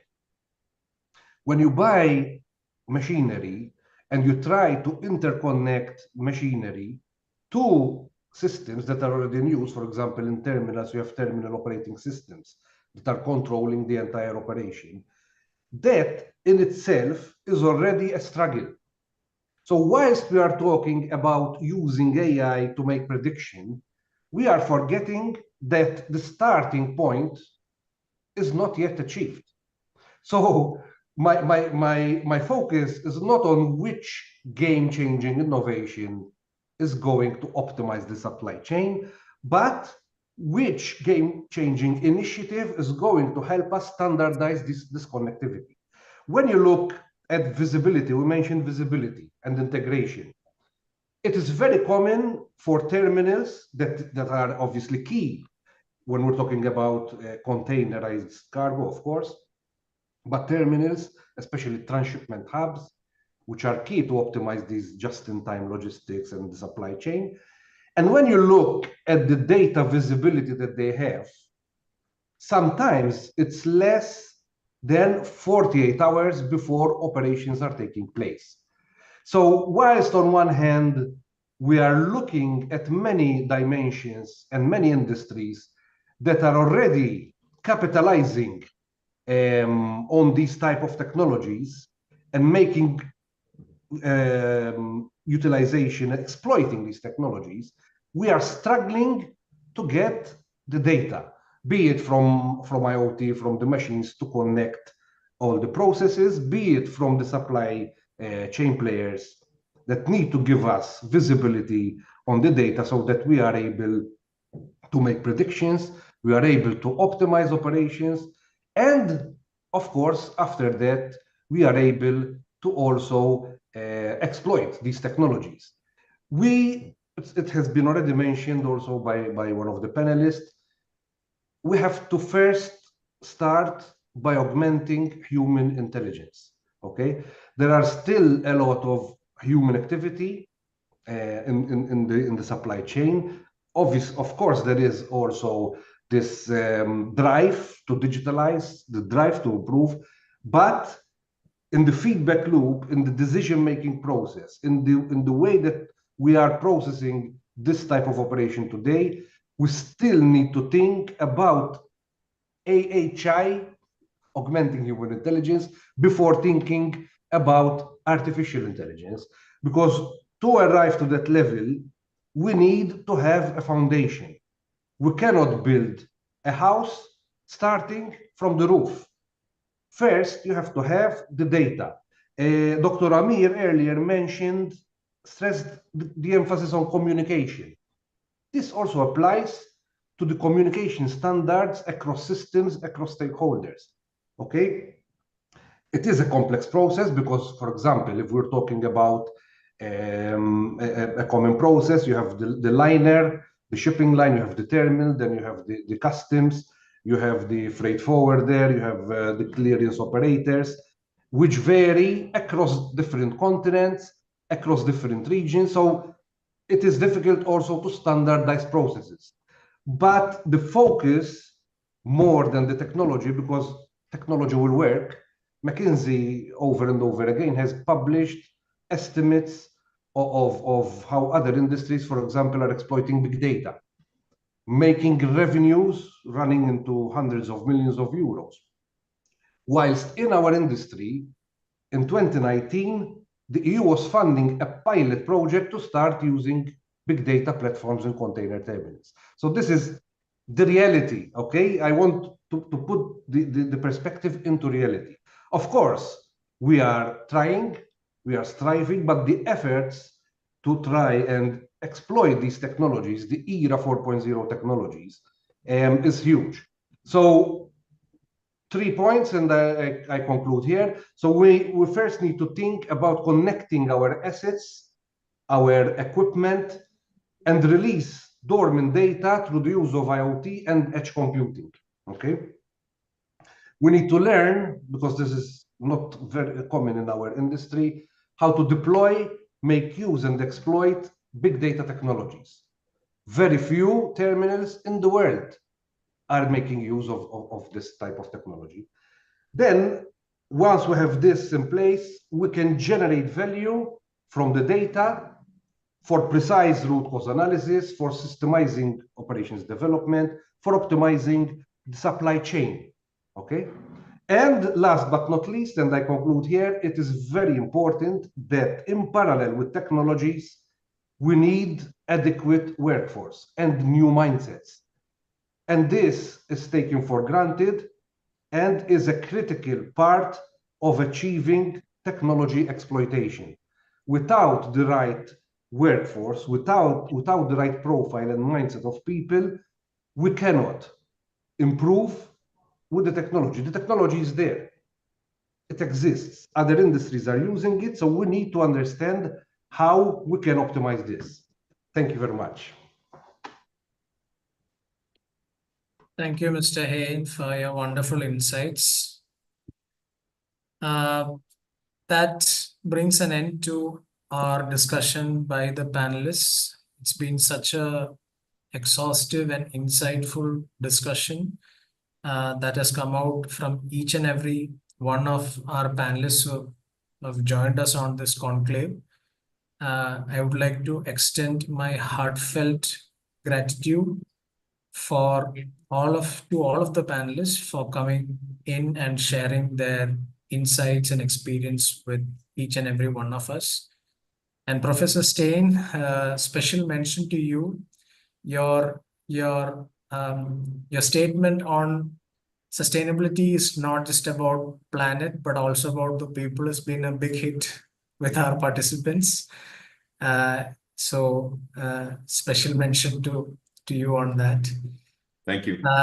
Now, there's been a lot of questions that have come in from our audience, but in the interest of time, I have shortlisted just a few of them. And I was hoping if any one of you could, or more, maybe even more, could provide your inputs on these questions. One of the questions that I found interesting is regarding managing supply chain in industries which have a very volatile demand, such as electronics or automotive. So the question is, what are the best practices for managing supply chain in industries with volatile demand, such as electronics or automotive?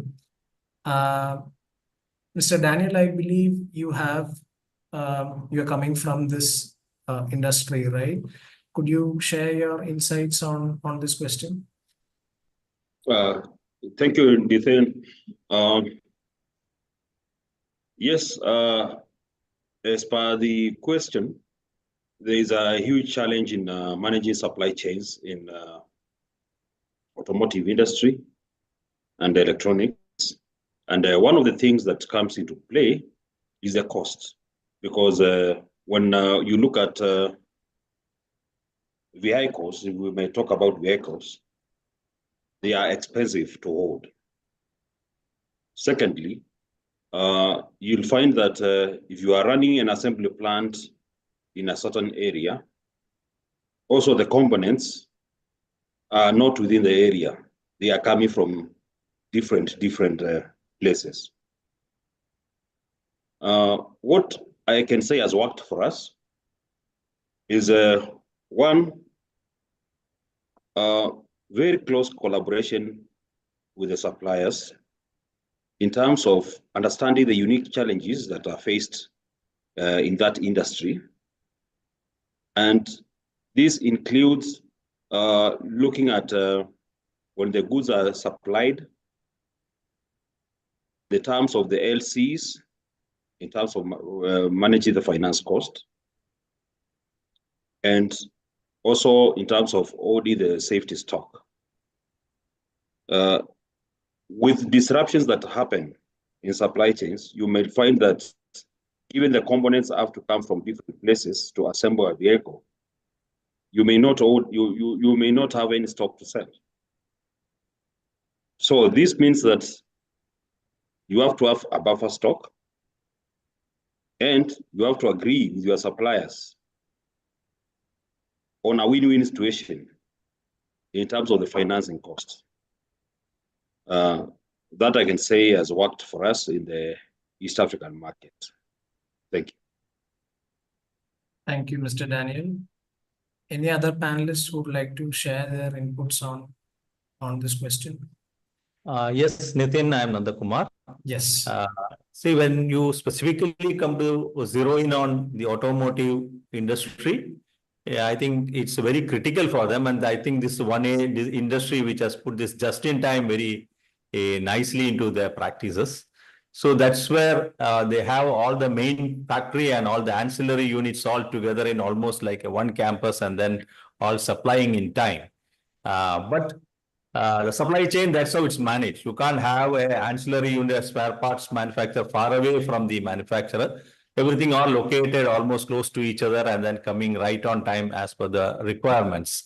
Having said that, the second part is also the automotive and electronics industry. And automotive industry uses electronic component, and what comes to my mind immediately was the semiconductor chip shortage that we face immediately after the COVID pandemic, and then it went on. I think in such kind of situation where a small component, for want of a nail, the battle is lost. So the automotive industry suffered like anything because of the chip shortage. Many other industries suffered because chip manufacturing was limited to a zone. When you don't have that kind of a choice, you are left with no other option but to suffer in silence. But normally, manufacturers, they have a more than one supplier across different geographies, so that you broad base your risk and then try to mitigate it. Should something happen on this side of the country from where you procure, you can still have a option to tag on from another country. So that's how you can do the risk mitigation part. Coming specifically to the chip shortage portion, I think many countries have realized, including India, and similar components where we are heavily dependent on another country, specifically where the supply chain shortages can have an adverse impact. The country itself is providing a lot of incentive to have those companies or those kind of manufacturing facilities coming up in a big way in India. So that's how the governments would have to manage those kind of a critical situation. So that's my point of view. Thank you. Thank you, Mr. Nandakumar. Dr. Amir, you have any inputs? Yes, just I want to add something important, because this question actually is important. It's not just about these two kind of industries, the electronics and the automotive, but in general, it's related to the business model. It's related, if we will talk about manufacturing, for example, it's related to the business model of the manufacturing. If it is manufacturing standard products or customized products, if it's related to orders or related to selling standard products. For example, in the automotive, it's manufacturing cars, selling them to the agencies and selling them in other countries, for example. Okay, always it's related with the standard products to the long-term strategies, while it is with the customized products, shorter terms strategies. Again, we go to the dependent and independent demands. With the independent demands, you put your strategy for a whole year, your production for the whole year, then you put your strategies of selling, the sales channels, okay? While in the customized products, it's related to what are the orders you receive, because you will manufacture according to those orders. So the people should distinguish between the two business models, because in any of them, the behavior of managing the supply chain will be different from the other. That's it. This is what I wanted to mention. Thank you. Thank you. Thank you for that. Now we'll move on to the next question. We have a question from someone who owns a company, and the country in which he's doing his business isn't doing very well politically. And this has led to his customers not having sufficient money to buy from him. And he wanted to know if reducing prices would be an advisable strategy to overcome this situation that he is in. So would like to hear the inputs of our esteemed panel members on that. Anyone who wants to? If you don't mind, can you repeat that question? One of our audience, he owns his company, and the company is not doing well politically. I mean, the location in which the company is present isn't doing well politically. And I guess his buyers are also from the same region. And this has led to his buyers not having sufficient money to procure the products that he has to sell. So if he's looking, he's checking if reducing the prices will help him out in this situation. Yeah, Mr. Michael has raised his hand. Yeah, Michael. So the strategy of reducing any price in any type of business is only short-term gain. Okay, so you only do it as a, let's say, marketing or dynamic to gain the customers. So that's, if this is a strategy, then it's the correct way. If it's not a strategy and it will disrupt your type of business, so you have to calculate the type of business, the costs, what you have as a company, but always the value is what the service is offered, mostly than the price is what is offered to the customer. So as a marketing over the short gain, yes, it could be advisable. Thank you, Michael. Mr. Alberto.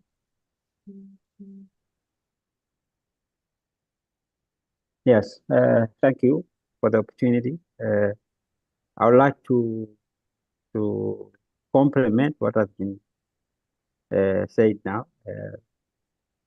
I don't think that reducing prices would be a great strategy.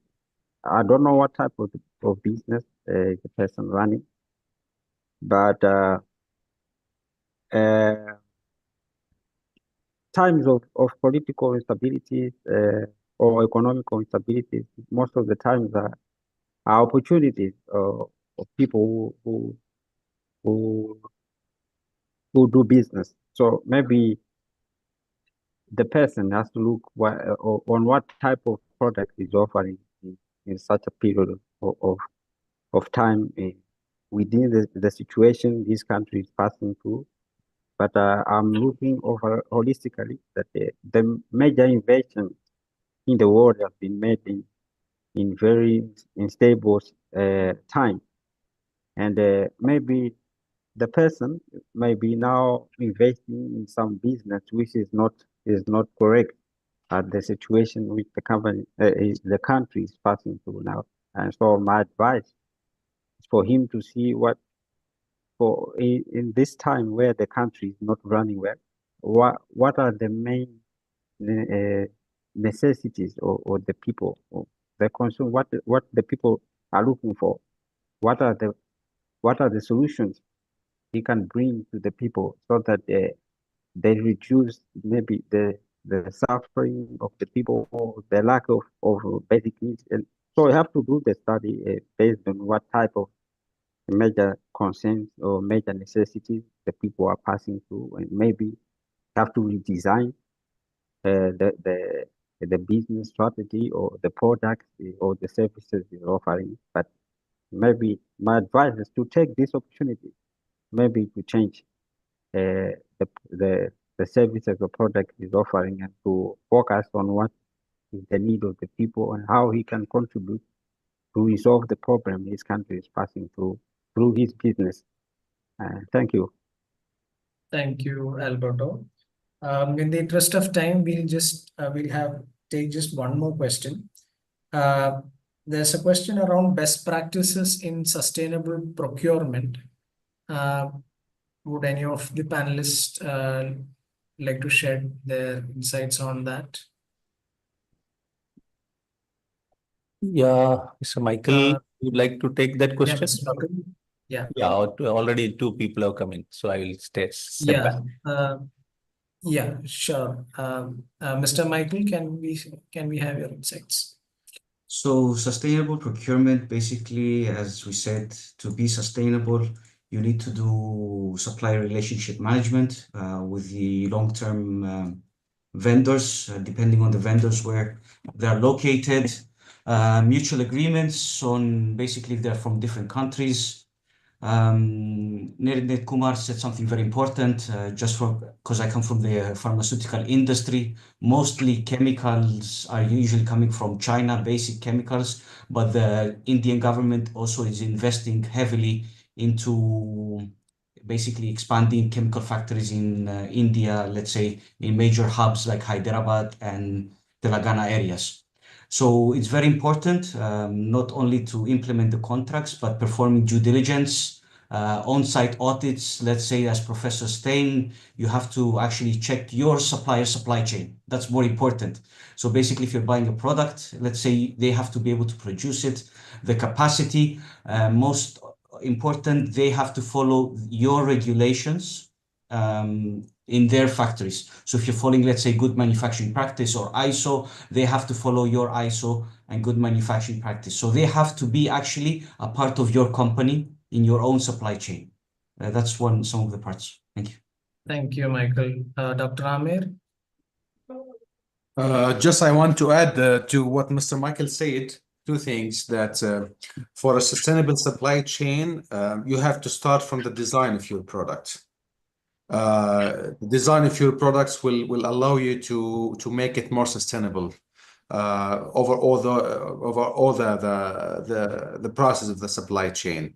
Also, the local regulations in the country where you are based sometimes helps to make it more sustainable, like asking for conformity certificates, which needs to check up on the suppliers and making the auditing, the certification process for all the suppliers. That will help also to make it more sustainable.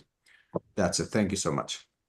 Thank you. Mr. Nandakumar, you want to share some insights? Yeah, I think Mr. Michael has mostly covered it, but I would just add just one bit of more information is any company who would want to buy from or source their material from a good sustainably practicing company. Ideally, they would have registered at some of the third party like your EcoVadis rating or SBTI rating. Those kind of certification or ratings, so it is there. Most of the good practicing companies, they are into that. So if you can get there, whether they have in the bronze sector, whether it's silver or gold or platinum, will help you to understand. And that will be the best practices. Just see whether your suppliers are already registered and having this kind of certification. It will fast forward your due diligence process. That's all to add to it. Thank you. Thank you, Mr. Nandakumar.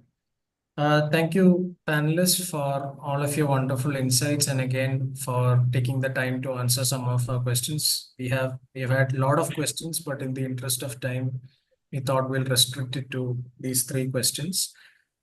We've almost come to the end of our conclave. Before we close, I would like to invite one of our esteemed student ambassadors. His name is Faraja Kyarwenda. He is a student ambassador for the Uniathena business entity, and he would like to share his insights on his experience learning with Uniathena with all of you.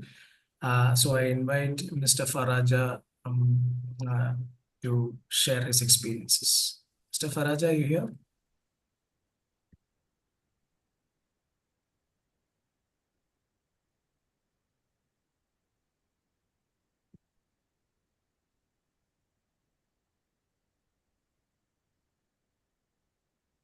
Mr. Faraja, are you here?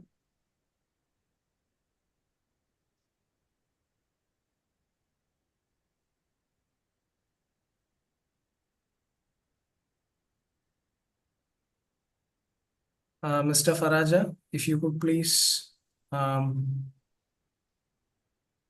on your mic and speak.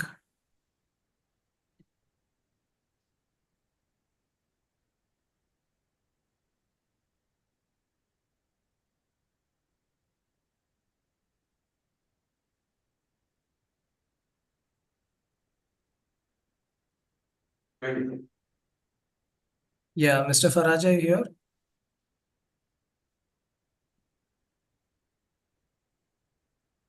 Okay, I think Mr. Faraj is not here with us, so apologies for that. In that case, I believe we can wind up this session. Once again, heartfelt gratitude to each and every one of our esteemed panelists who have joined for this conclave, and I believe it was a very insightful session. A lot of information and learning from the experiences of each and every one of you. So a heartfelt gratitude to each and every one of you for coming in and sharing your experiences on this conclave. And a heartfelt thanks to all of the participants who has come in and listened in on this international conclave. I hope this session has been helpful I hope you have gained some new learnings from all of our esteemed panelists who've been here with us today. So thank you, thank each and every one of you for coming in and attending this session. Your certificate of participation, we will be sending it to you on the registered email for all of the participants who've been part of the session for its entirety. So we will be sharing the certificates with all of you. Once again, thank you. Thank you for making this event a big success. Thank you for coming in, and wish all of you a great day. Thank you. Thank you, Nitin, and thank you, Uni Athena team. Thank you. All the best. Thank you. Thank you. so Have a nice much. day. Goodbye. Thank you. Goodbye, everyone. Thank you. Goodbye. Goodbye. Thank you. Thank you.